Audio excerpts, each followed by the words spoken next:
Afternoon, I'm Walt, and in this video I wanted to review this article entitled SoFi to launch cryptocurrency trading in partnership with Coinbase, written by Katie Rooney.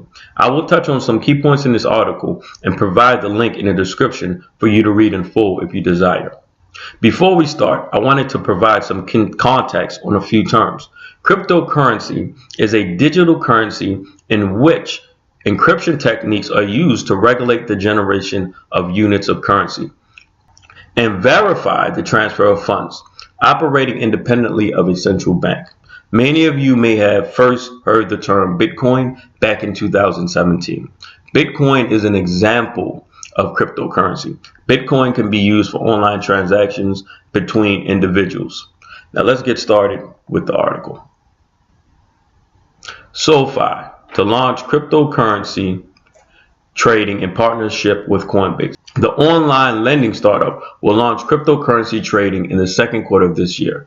Though SoFi Invest customers will be able to check prices and buy certain cryptocurrencies, the company also plans to launch zero-fee SoFi branded exchange traded funds this year and a credit card in the back half of 2019.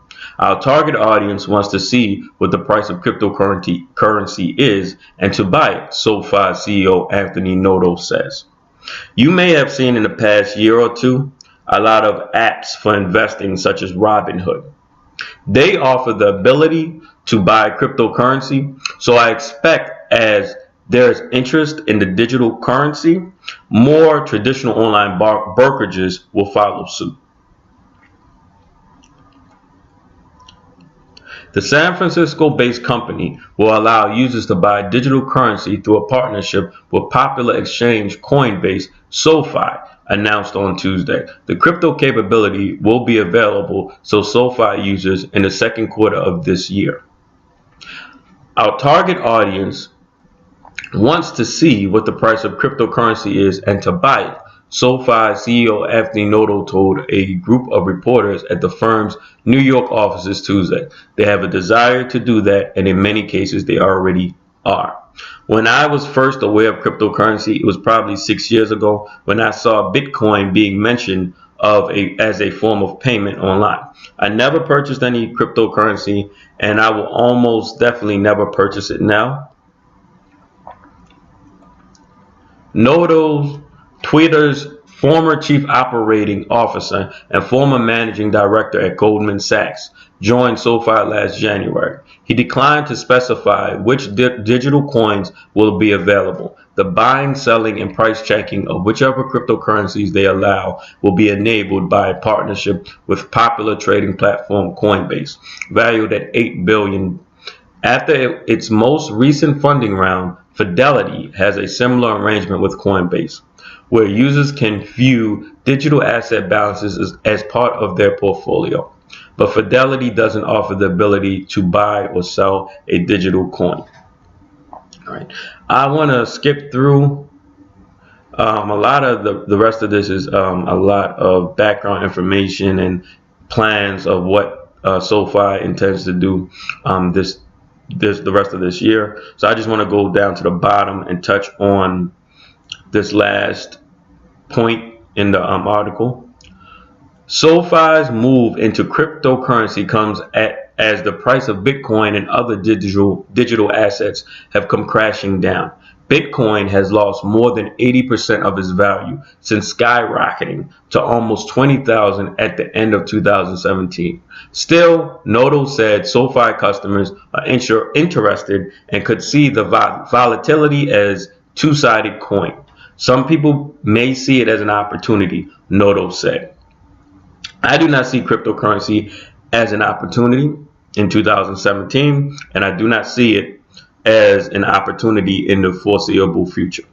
Actually, I was not surprised when I read that, the value of Bitcoin had started crashing down for several reasons. One, for digital currency to revolutionize the financial market, it has to be federally backed.